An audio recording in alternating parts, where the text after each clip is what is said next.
Hello everybody, it's Coach O'Connor here, and I am joined by a special guest on Mother's Day. Happy Mother's Day. This is my wife Carrie, and she has helped me so much over the course of my coaching from way back in 1986, 87, all the way to today. And today we're going to talk to you, Carrie. I did a video a couple weeks ago on reframing. Yes. And it was context and content reframing. Today I'm going to deal with something a little more elaborate. It's called 6-step reframe. So I'm going to ask you to volunteer and help me in a minute. Yes, I will. But how I got into this particular pattern is, and you'll remember this, I used to come home from work, and after Carrie's chasing the kid around all day, doing a lot of stuff, and a few dishes would be building up, and I would come home and I would look at the sink and I would go, I didn't say you were lazy. I didn't say you're watching soaps all day, eating chocolate. But that's almost like she took it like that. She took it so personal that she would jump up, and she was in her pajamas. She would jump up and start doing the dishes 9:30 at night. And I would be like, you don't have to do them now. And the next thing you know, we're fighting over 4 or 5 dishes in the sink and this happened a lot of times, remember? Mm-hmm. So all of a sudden, I realized that I was the loser, because at the end of the night, I was the one in the ring knocked out, and she went to bed mad, and I sat there, thinking, man, what a fool. So I did reframe that, and then I would come home, and you'd be tired from the day, and I would say, oh, you look really cute, and you would be going, wow, he thinks I look cute, and I don't have any makeup on. And all of a sudden, our life changed because of one little reframe.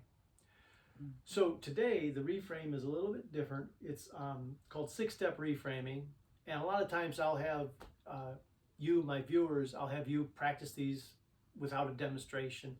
So the next couple weeks, I'm going to be doing demonstrations with people. Today, we're going to tackle whatever it is you bring up that you want, like a behavior or a feeling that you have, and we're going to use 6-step reframing. Next week, I'm hoping to do overwhelm. So today, let's see what she chooses. But I'm going to ask you, Carrie, to pick a behavior or a feeling that you have but you don't like. Holding my feelings in of how I really feel. And then what happens if you hold it in? What's the negative consequence of that? You eventually what? Blow up?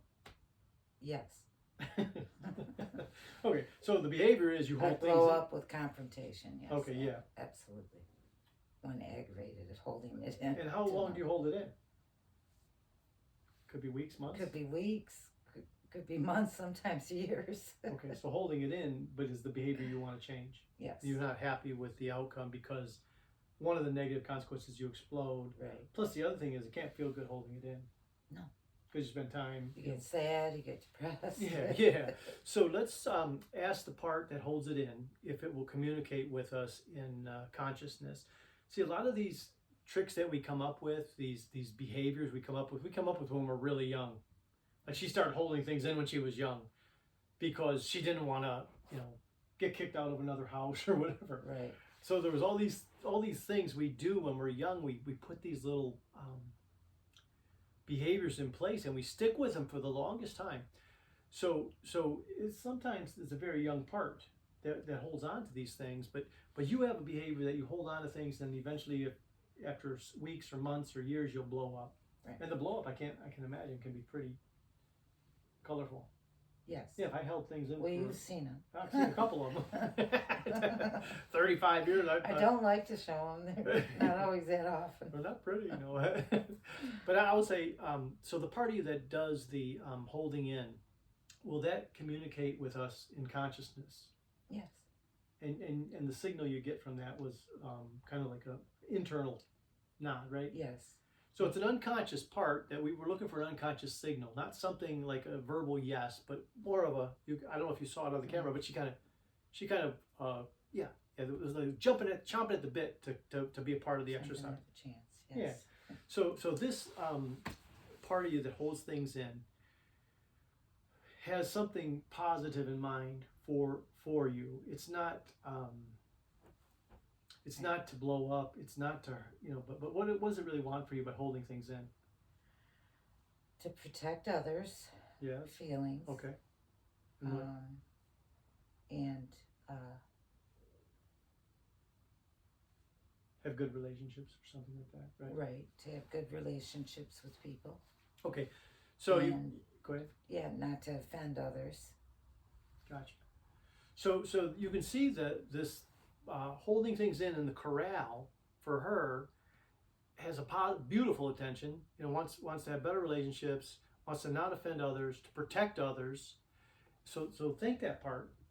Think that part for wanting those beautiful outcomes. Now, Thank you. yeah, it's so nice, and it's like, God, I wish I had that. Yes.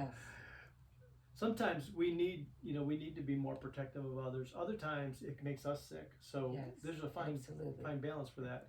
So this part of you that wants these beautiful outcomes of protecting others and having great relationships and not offending others. We're going to ask that part. If there was a way that worked better than holding it in, that you could protect others and have great relationships, would you be interested in those choices? Yes. Awesome. That would be a better. They'd look at those options. Okay. So now we've set up a communication with the part. We've asked the part if they would take some new choices that work better than, or as good or better than holding it in. And I kind of look at holding it in, and I deal with a lot of people that have a similar thing, but it's not like yours where they'll eventually blow. They hold it in, and it's like wild horses in a barn. They're just going to kick through the walls, right? They're going to get out, and they're going to eventually break out. So she's corralled these things in. We're going to ask, now you have a creative part. We all have these creative parts, like, it was so funny. I text Joe the other day. I said, "Mom's on the porch listening to rap," because you have something like rapping. But you have a creative part that you out there dancing, or for instance, like rearranging furniture. Yeah. You get a new vase, everything gets rearranged, right? To fit the vase in. That creative part that you have, we want to thank that part and ask that part if it'd be interested in being a part of this exercise. Yes, thank you. Yeah, so you want to set up communication with your creative part. Consciously, you can't fix this problem, or you would have fixed it a long time ago, right? Amen. You wouldn't have held things in probably from 13 years old on. Right. But you have kept that pattern. So unconsciously, we can solve the problem like that, especially if we incorporate the creative part. Yes. So now your creative part that rearranges all the furniture, gets a new vase or a rocking chair or whatever, and all of a sudden everything changes. It looks like a whole new room. We want that creative part to generate for you 3 ways that would work better than holding it in, that would protect others, create quality relationships, and not offend people. Right. So take a minute and just let the creative part, just like I'm sure maybe I don't know how you do it, but I'm sure like when you got the vase, you didn't just go, okay, I think I'm going to put this here. The vase probably ended up 3 or 4 different places before it was done, right? 2. Okay. Well, let's take a minute and just let the creative part sort this out, because I'm asking you for something, 3 choices or behaviors that would work better than what you're doing now, holding things in and then blowing up on people. Right. So, and usually the things you're holding in are things that hurt you? Yes, that hurt other people too. Yeah.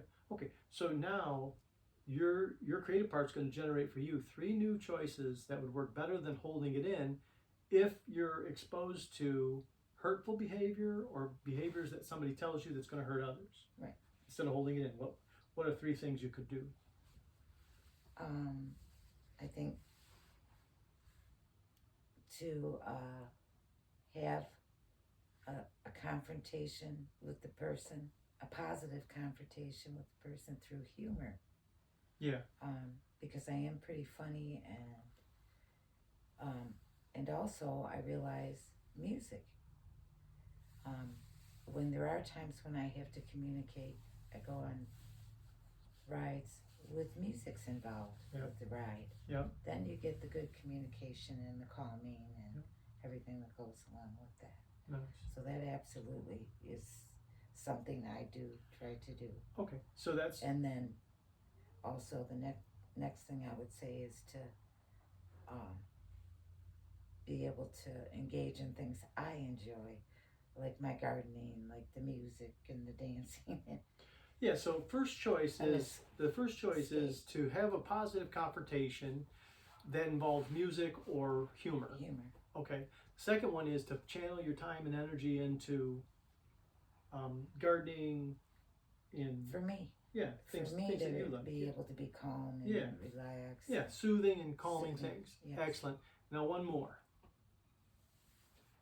And when your creative part generates ideas, you guys, some of them will work like a charm. Some of them won't work at all. Some of them are middle of the road, mediocre. But usually there's one or two real diamonds that really would work way better. Like for me, could you imagine if I still came in and there was one dish in the sink and I would give you a hard time? Right, you do them now. Yeah. What else is doing? Or we both do them, yeah. But so we need one more choice from your creative part that would work better than holding it in. So, in other words, someone comes up to you and says something, then you deem slightly offensive, and you just put it in the barn, and pretty soon you got 10 wild horses in there kicking.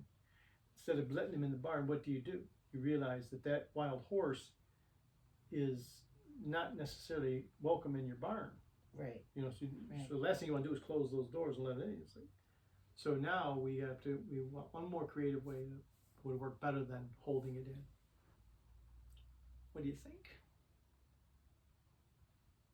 Let the creative part do it, like when you rearrange things.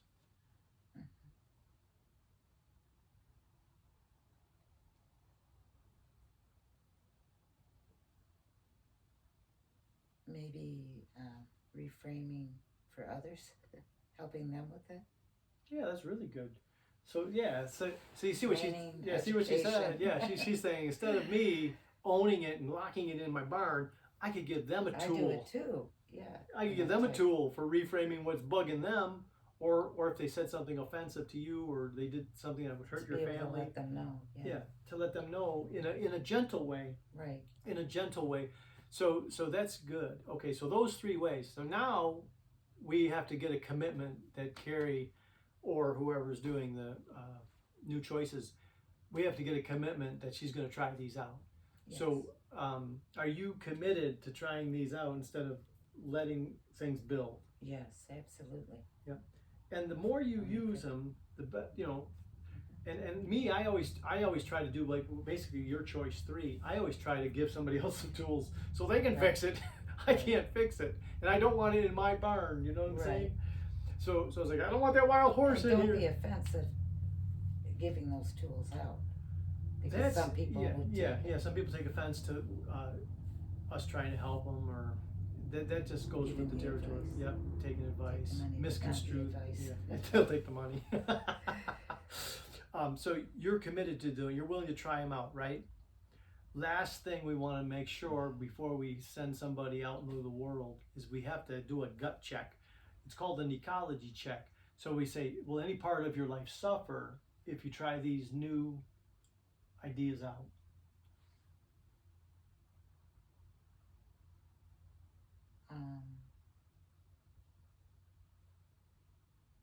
If the other people would reject them,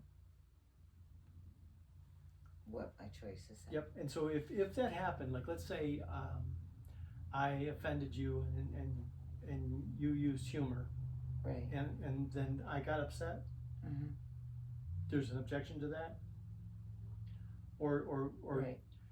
or what would your creative part do? Could you stick with it and just reload it with another joke or Yes, some music? I absolutely could. Yeah. So we. Would you say, why are you laughing? And I'd say, because it's funny what you're doing or whatever. Yeah, or you could say because I just don't want to hold it in. Right. Right. Right.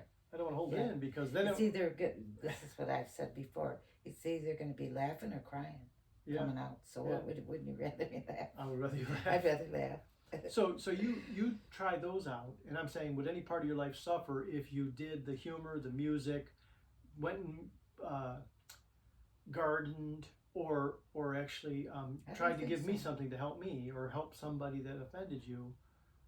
Yeah, no, I don't think I so. don't either. think so. I think it's So, really good. so see, what we did was, Strategize, this is right. the 6 steps, you guys. Okay, so 1 is pick a behavior or feeling you don't like.